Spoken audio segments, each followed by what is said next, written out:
I don't recall a press car launch in recent years during which the company rep wouldn't tell us why sedans, hatchbacks and estates are being replaced by another SUV, or rather a crossover. While at the beginning these vehicles usually had all-wheel drive, these days many don't even offer it as an option. Today I have for you a rather short list of SUVs, or rather crossovers, which have all-wheel drive and cost new below €35,000.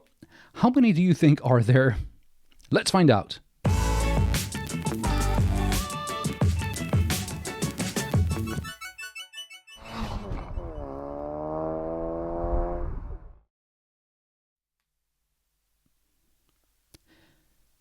Disclaimer: prices used in the English version of my listicles are from Germany. They are from car makers' official websites and don't take into account any rebates. However, if one of the cars or brands inspires you, check out your local dealer. Maybe they'll have some special offer on cars which they need to move out of the doors ASAP. If I didn't list a car, it's probably because at the time of writing the script it was too expensive or unavailable. Or I missed something, in which case, be sure to tell me I'm wrong in the comment section. I list the cars in alphabetical order, though this time there won't be too many letters of the alphabet. Opening is Dacia Duster. Dacia tempts us with factory autogas installation or an automatic gearbox and full hybrid drivetrain. However, if you want all-wheel drive, it's mild hybrid and a manual gearbox only.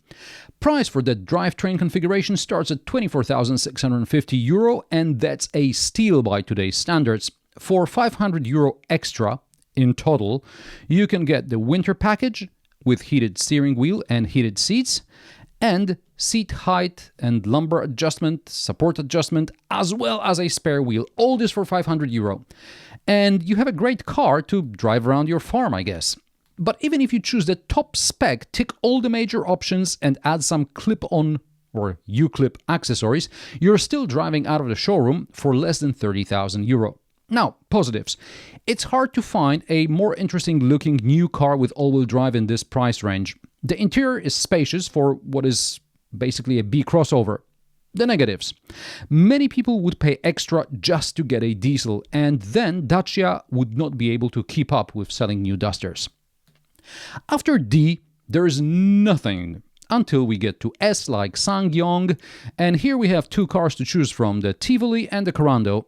The Tivoli starts at just €25,000, and regardless of the spec, you can add all-wheel drive for €2,000 and an automatic gearbox for €2,200.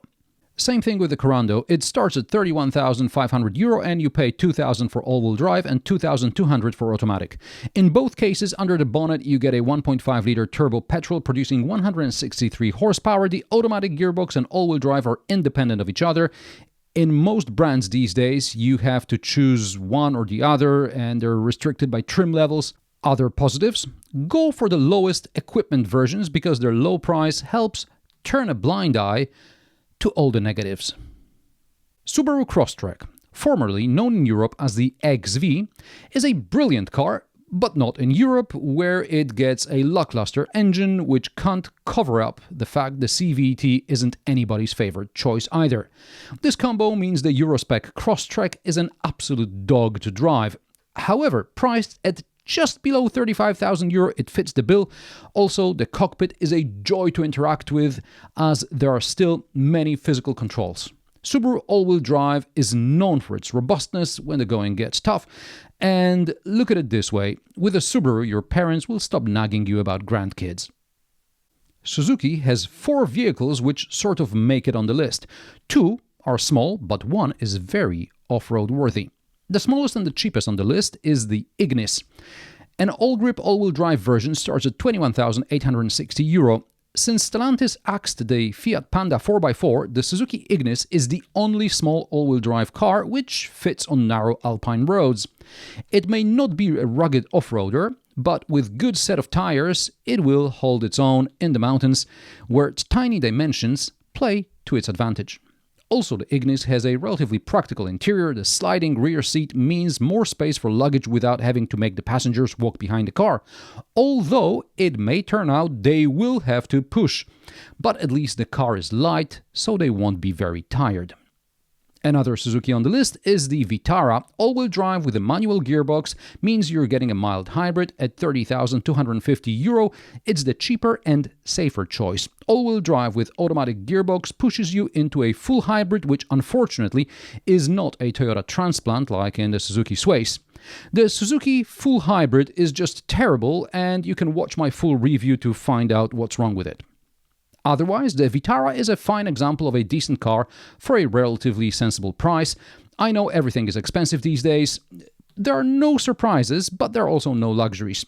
Before you buy, make sure you know how to turn off some of the driver aids. They may be somewhat annoying. Same with the Suzuki S-Cross, which costs €32,650 with all-wheel drive manual mild hybrid, even more space, and that's about all I have to say about it. I'm not a fan because I really liked the original SX4. And closing the list is yet another Suzuki, albeit it may not be for everyone. The only way Suzuki can sell the Jimny in Europe nowadays is by turning it into a commercial vehicle. So it's a two-seater with a grille separating the cargo area. I know in some countries people don't care and they will turn it back into a four-seater, although I'm not sure about the legal aspects of such actions, especially if they still want to claim VAT, because commercial vehicle. Anyway, the Jimny costs around €30,000 and it's a great little off-roader for farm use or just to play around in the mud on weekends. And this is my rather short list of €35,000 all-wheel drive SUVs crossovers. By the way, I'd like to explain that SUV and crossover is a term used interchangeably these days. Back in the day, SUVs were more comfortable off-roaders and crossovers were just lifted regular cars. These days, we get monocoque chassis off-roaders like the Land Rover Defender and crossovers with high enough ground clearance like the Subaru Crosstrek, which, on a good off-road tire, can take you further into the wild than you'd expect from what essentially looks like a hatchback. And how about you? When choosing an SUV or a crossover, are you looking for all-wheel drive, or maybe you just like the looks, but you're looking for efficiency? Let me know in the comment section below. I publish listicles usually last Friday of the month. If you have an interesting idea for a list I should make, drop me a comment below. Perhaps it will be the subject of one of the future videos. If you like my sarcastic, down-to-earth and possibly mildly amusing car reviews, join me every Friday at 3 p.m. Central European Time, and don't forget to subscribe and like this video as it helps me with the YouTube algorithm. Thanks for watching, and I will see you in the next one.